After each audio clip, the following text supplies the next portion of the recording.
And good morning to all of you. It is Mike Ferry. It is the week of September 10th. Watch, the year is going by fast. We said to you that you have September, October, November, December to make your big claim to high productivity. Doesn't matter what you did January through the end of August, it's what you're doing now that makes a difference. Can't live in the past and expect to have a great future. Live for today, do your activities today, do your job today, your future will be better, and then you can erase the past. Well, we do have basically 4 months now, if you have not accomplished the goals you've set, to accomplish the goals you've set. If you've already had a great 8 or 9 months so far, don't let up. Finish on a high note. Why? Because see, too often an agent will do 80 to 90% of their production by August. This happens all the time. Then they kind of pull back and they slack off. And by November, December, they're not really working at all. They're waiting for January 7th to 10th to start back. Then you have to get momentum back on your side, which takes 30 days. You've missed months of productivity. Selling real estate is a full-time job. You work 11 months a year, minimum. You work 260 to 265 days a year, minimum. You put in a good solid 40 hours minimum per week, and you're going to be the producer that you've always wanted to be.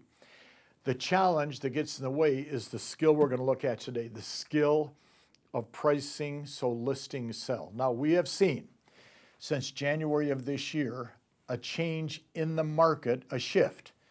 Not good, not bad, not up, not down, a shift. Why? Because as you've heard me say time and time again, the nice part about real estate is it's cyclical. It's like the waves coming up to the beach.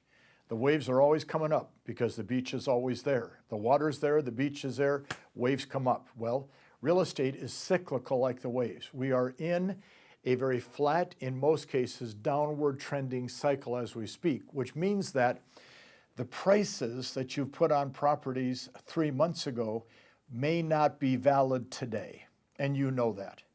How do we know that? The days on market are extending nationwide and extending fast. Even the hot markets like Seattle and Dallas, days on market is extending.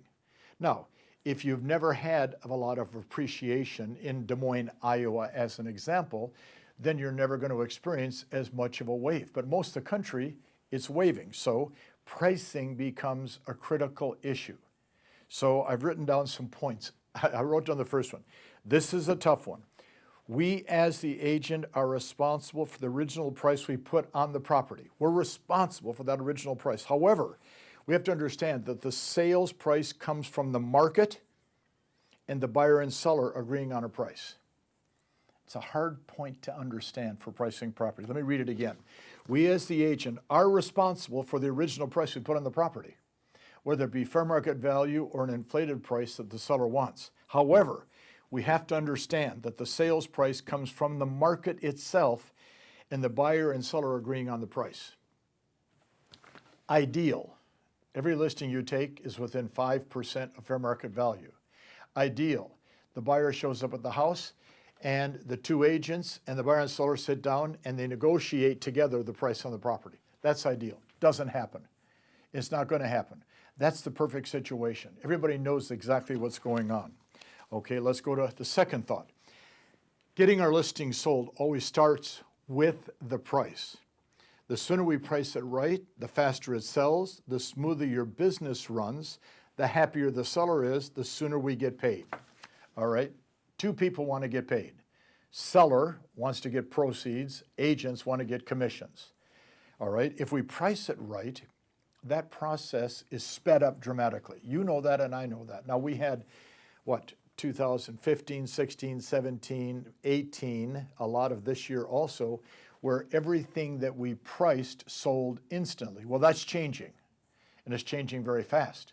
Well, as a result, we would list properties for sale in February, March of this year, 5-10% overpriced. There were multiple offers, and they were selling like that. Well, now we have a different program. So we have to go back to that the sale starts with the price. The sooner we get the seller to understand the price, market stats, the faster it sells. The smoother your business runs, the happier the seller is, and the sooner you get paid. Here's the third thought. Question. Are you pricing homes to sell, or you're pricing homes to beat your competition for that listing? There's two things that weak agents do. Now, if you're a weak agent, don't get mad at me, okay? This is just the simple facts of life. Weak agents overprice homes to get the listing from another competitor. Weak agents drop commissions to get the listing from a competitor. All that tells me and tells you is weak agents are not as good as you are. Your strength gets the price where it should be. Your strength gets you your commissions. Are you pricing properties? Now, everybody does. Everybody takes a listing now and then where you take it over price because you want to get it from Bob or Mary.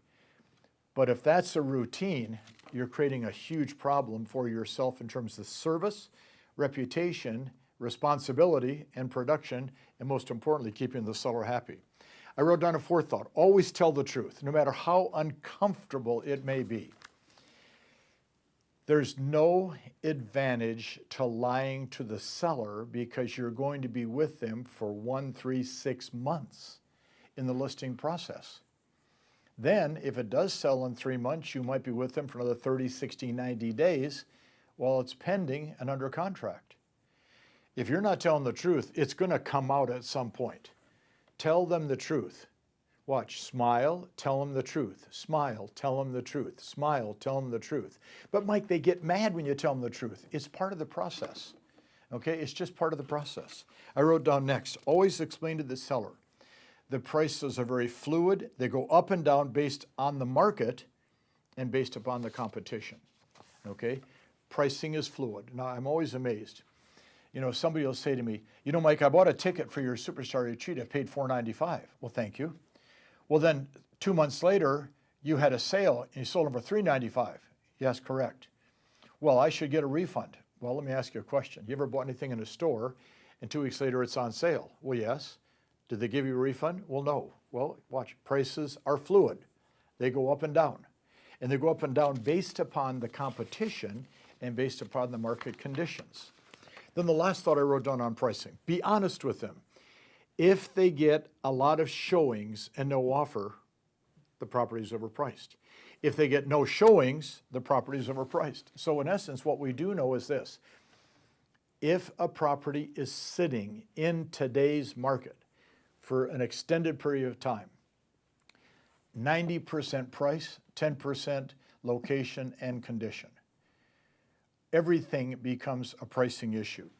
Strengthen your whole skill set on pricing. You strengthen your presentation, you strengthen what you say to a seller, and you strengthen your results. It's kind of exciting when you think about it. We're going to go next week to handling objections, which ties into the listing process and pricing. And again, here we are now in Rome, Italy, doing a beautiful, wonderful, incredible crowd of about 850 Italians and Belgians and French, etc. people. And then we're off to Moscow, so your next recording will be in Moscow. It's going to be fun. See you next week. Thank you.